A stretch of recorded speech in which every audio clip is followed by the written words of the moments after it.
"You're unfit to be a mother." That's what my mom said on the phone. No hesitation. No emotion. Just cold. I was standing in my tiny kitchen, my hands still wet from washing dishes, when her words hit me like a punch in the chest. "Excuse me," I whispered. "You heard me," she said. "I talked to a lawyer. I talked to social services. I'm filing for emergency custody of Emma.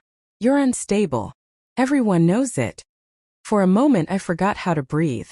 Emma, my 6-year-old daughter. My entire world. My reason for living. And now my own mother was trying to take her from me. This wasn't random. This wasn't sudden. This was the final step in a game she'd been playing for years, slowly breaking me down, making everyone in the family believe I was crazy, irresponsible, unfit. I should have seen it coming. Because 3 months earlier, I'd overheard something I wasn't supposed to hear. A conversation between my mom and my sister. I was in the hallway at her house, about to grab Emma's jacket when I froze. "She's falling apart," my mom whispered. "Exactly," my sister replied. "If we get Emma away from her, we can raise her right. She doesn't deserve that child." And my mom said the words that still make me sick. "She won't fight us. She's too weak." They were wrong. I didn't say anything that day. I acted normal. I smiled. I let them believe I hadn't heard a thing. But I started recording everything. Every phone call. Every visit. Every insult. I didn't know it yet, but those recordings would save me. Because a week after that phone call, I got a letter from the court. My mom had actually filed for custody. And that's when I decided, if she wanted a war, she was going to get one. The envelope was thin, but it felt like it weighed 1,000 pounds. I sat on my couch with Emma curled against me, her tiny legs tucked under a pink blanket, cartoons playing softly in the background. She was giggling at something on the screen while I stared at the official stamp on the corner of the letter. Family court. Emergency custody hearing. My stomach flipped. My mom hadn't been bluffing. The document said exactly what she'd threatened. That I was mentally unstable, emotionally volatile, and incapable of providing a safe environment for my child. I read the words over and over, my vision blurring. It was like reading an obituary. Not for me, but for the life Emma and I had built together. And then I saw it. A statement signed by my sister. I have witnessed firsthand the erratic behavior and poor judgment of my sister. I fear for my niece's well-being. Erratic. Poor judgment. As if being exhausted from working 2 jobs made me dangerous. As if crying in my car after another argument with my mom made me unstable. They were painting me as a monster. I wanted to scream, to rip the papers apart, to run to Emma and promise her no one would ever take her away. But instead I forced myself to breathe, to sit still, because I remembered the recordings. I pulled out my phone and scrolled. And there it was, the audio file from that night in my mom's kitchen. Her voice crystal clear. "If we get Emma away from her, we can raise her right." And my sister's agreement. My hands shook, but not from fear anymore. From something sharper. Determination. They thought I wouldn't fight. They thought I'd roll over, too broken to stand up for myself. But they didn't know what I had. I called a lawyer the next morning. I didn't have the money for one, not really, but this wasn't optional. Emma was my life. When I played him the recording over speakerphone, he went quiet for a long moment. Then he said, "That's not just evidence. That's intent. And it changes everything." For the first time in weeks, I felt something close to hope. But hope can be dangerous, because I didn't yet know what my mom and sister were capable of when cornered. The courtroom was colder than I expected. Not in temperature, but in atmosphere. My mother sat 2 rows ahead of me, perfectly composed, dressed in her favorite navy blazer. My sister sat beside her, clutching a tissue like she was an innocent bystander to someone else's tragedy. They didn't look at me. Not once. When the judge walked in, I could feel my heart thundering in my chest. Emma wasn't there, thank God. She was at school, drawing flowers and rainbows, blissfully unaware that her family was tearing itself apart in her name. My mother's lawyer spoke first. He had the polished tone of someone who'd rehearsed this speech in front of a mirror. "Your Honor, this case is about the safety of a child. My client, the grandmother, has serious concerns about her daughter's mental stability. There have been incidents of outbursts, financial irresponsibility, and emotional neglect. The child deserves a stable, loving environment. Outbursts. Financial irresponsibility. Neglect. Each word hit me like a brick, even though I knew they were twisting fragments of the truth. The time I yelled after working a 14-hour shift and stepping on a Lego? An outburst. The month I was late on rent because of hospital bills? Financial irresponsibility. The one night I cried myself to sleep on the couch while Emma stayed with a friend? Emotional neglect. When it was my turn, my lawyer stood up calmly. "Your Honor," he said, "this is not about safety. This is about control. We have evidence that the grandmother and the aunt planned this custody petition before it was ever filed. With your permission, I'd like to play an audio recording." The judge nodded, and then it played. "She's falling apart. If we get Emma away from her, we can raise her right. She doesn't deserve that child. She won't fight us. She's too weak." My mother's voice. My sister's agreement. It echoed through the courtroom like poison dripping into water. For the first time, my mother shifted in her seat. Her smile cracked. My sister's face flushed red, and she looked down at her hands. The judge leaned forward, his eyes sharp. "Is that your voice, ma'am?" My mother opened her mouth, closed it, then finally muttered, "Yes," but it was taken out of context. I almost laughed. Out of context? Planning to rip a child from her mother? The judge didn't look convinced. He scribbled something down, then turned to me. "Until further review, the child remains in your custody. We will schedule a full hearing." I exhaled for the first time in what felt like hours. Relief flooded me. I had won for now. But as I stood to leave, my mother finally turned around. She leaned close as I passed, her smile gone, her eyes like ice. "You think this is over," she whispered. "You don't know me at all." And in that moment I believed her. Because when someone is willing to destroy their own daughter to gain control, there are no limits. I thought the worst was over after the judge let Emma stay with me. I was wrong. Within a week, the whispers started. At school pickup, two moms I barely knew avoided eye contact with me. At the grocery store, a cashier who usually chatted about coupons went stiff and silent when she saw my name on the receipt. Then came the text. A cousin asking if it was true I'd abandoned Emma overnight to go drinking. A coworker hinting that maybe I should take some time off to deal with my issues. It didn't take long to figure out where it was coming from. My mother. My sister. They were rewriting the story. In their version, I was a selfish, unstable woman spiraling out of control. Emma was a neglected child. And they were the heroes, the brave family members stepping in to save her. The audacity made me sick. But what really broke me was when Emma came home from school one afternoon, her little backpack bouncing against her shoulders, and asked, "Mommy, why did Auntie say you're sick?" I froze. My mother and sister weren't just poisoning the adults against me, they were trying to poison my daughter too. I knelt down, forcing my voice to stay calm. "Sweetheart, I'm not sick. Sometimes people say things that aren't true because they want something that doesn't belong to them." She frowned, processing, then whispered, "Like stealing." "Yes," I said, my throat tightening. "Exactly like stealing." That night, I sat at my kitchen table staring at the pile of legal papers and voice recordings, my laptop open to half-written notes. My lawyer told me we had enough to fight. But fighting wasn't enough anymore. They were waging war in the shadows, and I was bleeding in silence. So I made a decision. If they wanted to play dirty, I'd drag the truth into the light. I started gathering everything: texts, emails, voicemails. Even the time my mom accidentally left me a message meant for my sister, complaining about how if we push harder, the court will see Catherine crack. It was all there. A pattern. A scheme. A manipulation so twisted it almost looked like fiction. I didn't know how I'd use it yet. But I knew one thing. Next hearing, I wouldn't just defend myself. I'd expose them. And I'd make sure Emma never doubted for a second who her real mother was. The second hearing felt different from the start. Not colder, sharper. Like the air itself knew something was about to snap. My mother walked in first, her chin lifted, pearls around her neck, like she was walking into church instead of a courtroom. My sister trailed behind, clutching a folder, her face pale but determined. They both avoided my eyes, which almost made it worse. The judge reviewed the file briefly, then nodded to my mother's lawyer. He stood with the same rehearsed confidence as last time. Your Honor, despite the earlier misunderstanding, we believe the evidence still shows an unstable home environment. We have testimony from family members as well as neighbors about concerning behavior. The child's well-being is clearly at risk. Neighbors. Family members. I knew exactly what that meant.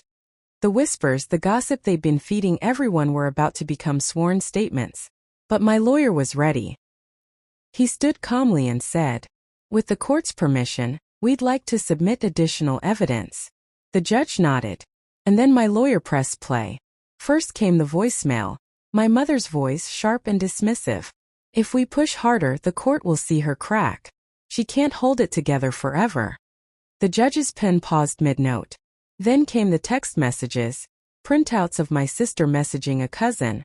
"We just need her to mess up once. Then we'll have Emma for good." My mother shifted in her chair, her composure cracking for the first time. But the final blow was the audio clip I'd kept hidden until now. The one from that night in the kitchen. "She's falling apart. If we get Emma away from her, we can raise her right. She doesn't deserve that child." The words hung in the courtroom like smoke after a fire. Silence. Thick, heavy, undeniable silence. Finally, the judge looked directly at my mother. His voice was steady but sharp enough to cut glass. "Ma'am, do you understand the severity of these recordings? This is not concern for a child's welfare. This is collusion." My mother opened her mouth, but nothing came out. My sister's hands trembled as she fumbled with her folder, papers slipping to the floor. The judge turned to me. "For now, the child remains in your custody. We will be investigating the credibility of these claims further. And I strongly advise the petitioners to reconsider their actions." It was a victory, but not the kind that felt good. Because as I sat there, Emma's backpack tucked safely at my feet, I realized something chilling. I hadn't just exposed their lies. I had humiliated them. And if there's one thing I knew about my mother, it's that humiliation only ever fueled her rage. This wasn't over. Not yet. Winning in court should have felt like relief. Instead, it felt like throwing gasoline on a fire. Because if my mother couldn't take Emma through the system, she'd try to take her through reputation. It started with the family group chat, the one with aunts, cousins, second cousins I hadn't spoken to in years. Suddenly, screenshots started landing in my inbox. My mom and sister had rewritten the story again. According to them, I was doctoring audio clips, manipulating evidence to make them look bad. My refusal to give up custody wasn't love, they said. It was spite. "She can't stand anyone else raising Emma," my mom had typed. "Even though the poor child deserves better." The messages were followed by little hearts and thumbs-up emojis from relatives who barely knew me. Then came Facebook. My sister posted a photo of Emma and her daughter together at a family picnic last summer, captioned, "Some kids are just happier when surrounded by love and stability, red heart." I wanted to scream. The comments poured in. People praising my sister for being such a good role model. Others hinting that maybe Emma would be better off with her aunt. Not one of them had heard the recordings. Not one of them knew the truth. And yet somehow I was the villain. At work it got worse. A colleague pulled me aside and whispered that my family drama was starting to raise concerns with management. Apparently someone, I didn't need to guess who, had emailed HR about my mental health issues. It was like drowning in quicksand. Every time I clawed my way up, another lie dragged me back down. But the lowest moment came one night when Emma asked, in her small trembling voice, "Mommy, why does Grandma say I might live with her soon?" I froze. My mother had gone directly to my daughter. I pulled Emma close, her hair soft against my cheek, and whispered, "You're not going anywhere. Do you hear me? You're mine. Always." She nodded, but I could feel her confusion, her fear. And that broke me more than any smear campaign ever could. That night I made a choice. I wouldn't just defend myself anymore. I would go on the offensive. Because if my mother wanted to drag me through the mud, I'd drag her into the light. And I had just the plan to do it. I realized something that night as Emma slept beside me, her tiny hand curled around mine like an anchor. I had been reacting to my mother's games, scrambling to defend myself every time she spun a new lie. And that's exactly what she wanted. Me on the back foot. exhausted, desperate. But if there's one thing my mother underestimated, it was how far I'd go for my child. So I stopped reacting, and I started planning. First step: gather everything. Every voicemail, every text, every recording, every message where she slipped, bragged, or threatened. I organized them into folders, dates, names, transcripts. I knew chaos was her weapon. Mine would be order. Second step: witnesses. I reached out to people who'd seen the cracks firsthand, neighbors who overheard screaming matches, a teacher who'd noticed Emma's confusion when Grandma contradicted me, even an old family friend who admitted reluctantly that my mom had always liked control a little too much. And third, timing. If my mother wanted to humiliate me publicly, then I would return the favor. But not with rumors. With proof. The opportunity came faster than I expected. A week later, my cousin hosted a family barbecue. My mom was going, of course. She loved an audience. I was invited almost as an afterthought, probably because my cousin didn't want to pick sides. I went. When I arrived, my mom was already holding court at the picnic table, her arm around my sister, smiling sweetly as she told some version of events that painted me as an unstable single mom who just couldn't cope. Some people nodded. Some looked uncomfortable. But no one challenged her. Until I did. I walked up calm, my phone in my hand. "You forgot part of the story, Mom," I said loud enough for the whole table to hear. Her smile faltered. "Excuse me." I pressed play. Her voice filled the backyard. "She's falling apart. If we get Emma away from her, we can raise her right.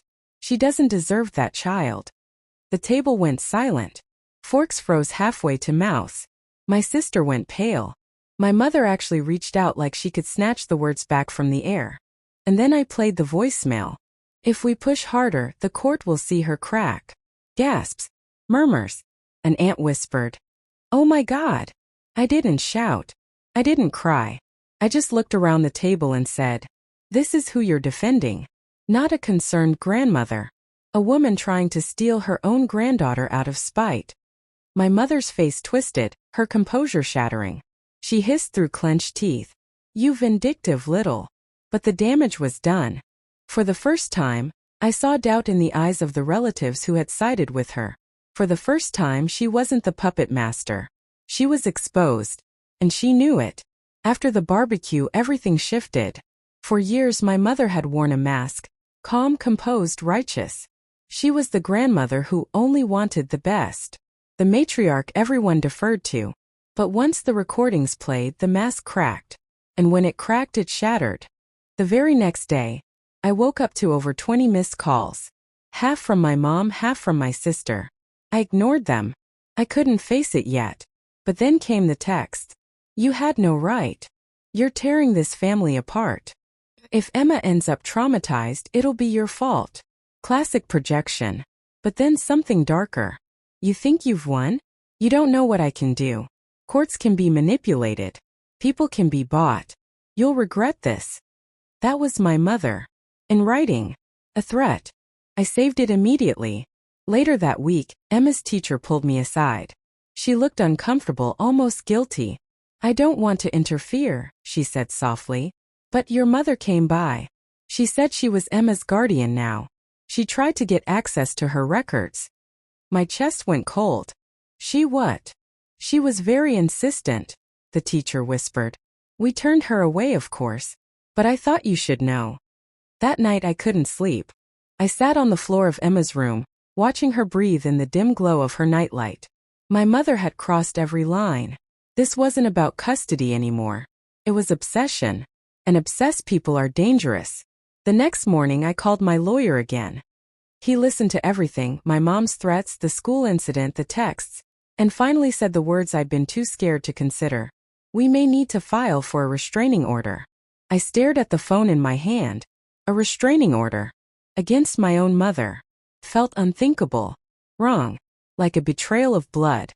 But then I thought of Emma's small voice asking, "Why does Grandma say I might live with her soon?" And suddenly it didn't feel wrong. It felt necessary. Because my mom wasn't just trying to ruin me anymore. She was trying to erase me. Walking into court that day, I felt like my legs were made of glass. One wrong move and I'd shatter. But then I looked at Emma. She was holding my hand, skipping a little, humming some song she'd learned in school. She had no idea the storm she was standing in the middle of. And I knew right then, glass or not, I couldn't break. Not here. Not now. Inside, my mother sat with her lawyer, her face pale but defiant. My sister sat beside her, looking like she wanted to disappear into the floor. I almost pitied her, almost. The judge reviewed the documents, flipping through the stack of exhibits. My mom's texts. "You'll regret this." The voicemail. "If we push harder, the court will see her crack." The school report that she tried to access Emma's records without permission. Piece by piece, the mask my mother loved so much was being dismantled in front of everyone. When it was her turn to speak, she tried to rally. "I was only worried for my granddaughter," she said, her voice trembling just enough to look rehearsed.